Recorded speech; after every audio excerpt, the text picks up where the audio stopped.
영원히 오르기만 할 것 같던 집값이 끝없는 추락의 늪에 빠질 것이란 공포가 시장을 뒤덮었지만 현실은 우리의 예상과 전혀 다른 기괴하고 잔혹한 방향으로 맹렬하게 흘러가고 있는 2026년 대한민국의 봄입니다.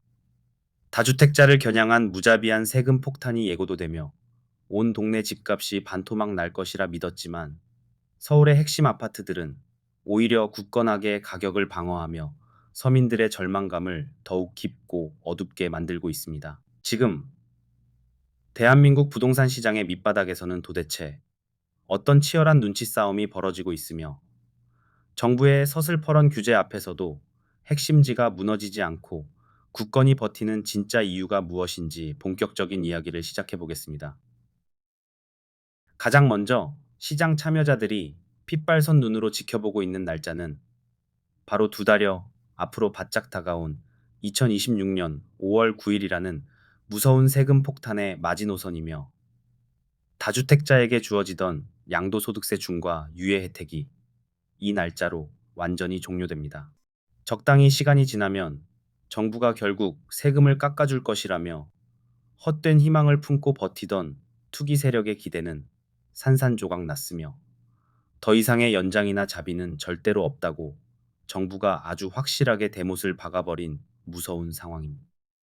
정부의 단호한 발표에 따르면 5월 9일 이후 다주택자가 집을 팔 때 최고 80%를 넘나드는 징벌적 양도세 중과세율이 가차없이 적용되며 오래 보유했다고 깎아주던 특별공제 혜택마저 배제되어 세금 부담이 폭발적으로 늘어납니다. 이러한 기형적인 징벌 구조가 눈앞에 닥치자 감당할 수 없는 세금 폭탄을 조금이라도 피하기 위해 다주택자들이 시세보다 훨씬 저렴한 가격에 눈물의 초급 매물을 시장에 집어던지는 현상이 강남 등 일부 핵심 지역에서 벌어집니다. 하지만 여기서 우리가 아주 명확하게 짚고 넘어가야 할 시장의 진짜 팩트는 눈물의 급매물이 몇 개 등장한다고 해서 과거 폭락론자들이 외치던 것처럼 15억 원짜리 핵심 아파트가 단숨에 10억 원으로 곤두박질 치지는 않는다는 사실입니다. 오히려 2026년 3월 현재의 부동산 시장은 집값이 끝없이 추락할 것이라는 극단적인 시각과는 완전히 거리가 멀며 지독하게 말라붙은 신축 공급 가뭄과 가장 안전한 자산 하나만 남기겠다는 똘똘한 한 채 쏠림 현상이 시장을 지배합니다. 실제로 통계 지표를 살펴보면 2026년과 2027년 서울의 신규 아파트 입주 물량은 과거 평균 물량의 10%에서 20% 수준으로 처참하게 급감할 것이라며 건축 자재비와 인건비 폭등으로 재건축 사업장들이 멈춰선 참혹한 결과입니다. 새 아파트 공급이 턱없이 부족해질 것이라는 끔찍한 공포감과 머지않아 대출 금리가 인하될 것이라는 시장의 강력한 기대감이 팽배하게 퍼지면서 서울 및 수도권 핵심지 집값은 폭락하기는커녕 완만한 상승세를 보이며 굳건하게 버팁니다. 지독한 공급 가뭄이 빚어낸 이 기형적인 틈새에서 영리한 자산가들은 세금 폭탄을 피하기 위해 수도권 외곽이나 지방의 애매한 아파트들을 헐값에 팔아치우고 여기서 확보한 현금을 들고 한강변이나 강남의 역세권, 대단지 아파트로 몰려듭니다.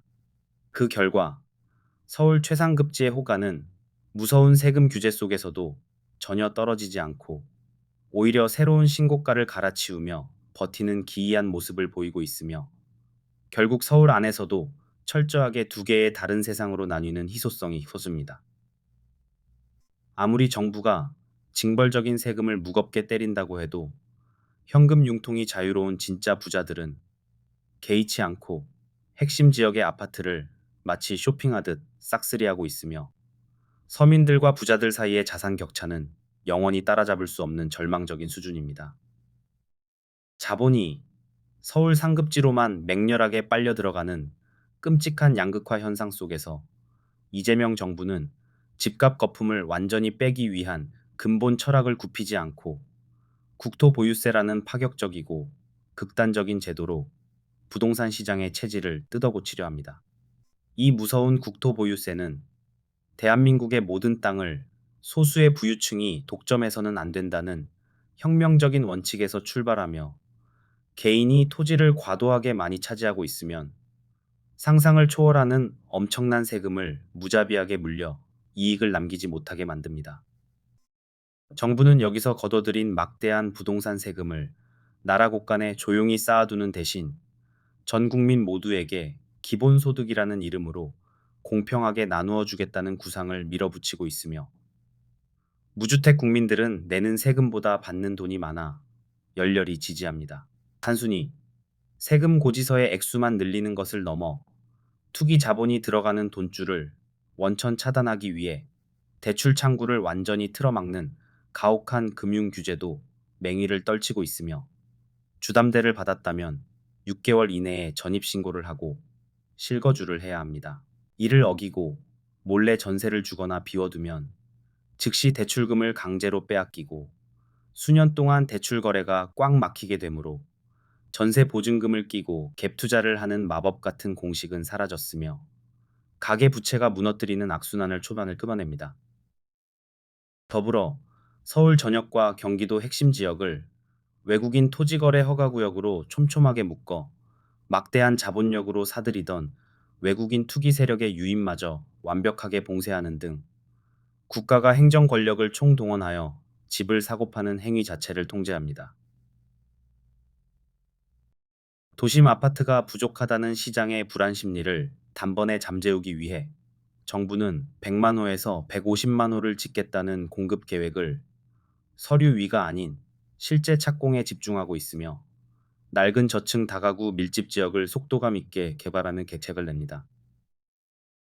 그럼에도 불구하고 끝없이 치솟는 건설 원가 상승이라는 현실적인 장벽에 부딪혀 계획된 물량이 제때 쏟아질 수 있을지에 대한 강한 의구심이 팽배하기 때문에 강남 핵심 상급지의 콧대 높은 아파트들은 규제 속에서도 강력한 버티기에 돌입합니다. 유튜브 등 각종 매체에서 매일 쏟아지는 자극적인 폭락 썸네일에 속아 넘어가 시장의 진짜 흐름을 놓치는 우를 범하는 사람들이 늘어나고 있지만 지금 시장은 오르고 내리는 1차원적인 장세가 아니라 지역별로 계급이 나뉘는 초양극화의 진입로입니다. 대한민국의 부동산 시장은 절대 권력을 쥔 정부의 서슬퍼런 규제 그물망과 자산을 끝까지 지키려는 이기적인 욕망이 팽팽하게 줄다리기를 하는 거대한 전장으로 변모했으며 가격 하락을 기다리는 자와 비싸게 팔려는 자의 심리전입니다. 15억 원짜리 집이 반토막 나는 기적 같은 대폭락은 시장의 탄탄한 방어선과 지독한 공급 부족 현상에 가로막혀 현실화되지 않고 있으며 단기적인 흔들림 속에서도 서울 핵심지라는 가장 안전한 자산을 향해 돈이 몰려드는 쏠림 현상이 짙어집니다. 정부가 기본주택을 쏟아내고 임대시장을 안정시킨다고 해도 결국 내 소유의 안전한 자산을 가지고 싶어 하는 본능적인 욕망마저 완벽하게 통제할 수는 없기에 시장에 풀린 천문학적인 자본은 계속해서 안전한 피난처를 찾아 움직입니다. 양도세 중과 데드라인이 다가오면서 눈물을 머금고 던지는 급매물들이 분명 존재하지만 이러한 매물들은 대기하던 현금 부자들에 의해 개눈 감추듯 소화되고 있으며 손바뀜이 일어난 아파트들은 더 단단한 가격 지지선을 아주 높게 형성합니다. 결론적으로 다가오는 5월 9일이라는 무서운 마지노선은 단순히 세금이 늘어나는 날을 넘어 양극화가 극에 달한 부동산 시장의 운명을 가를 역사적인 분수령이며 시장 참여자들은 냉혹한 현실 사이에서 아주 차분하게 팩트를 주시하고 있습니다.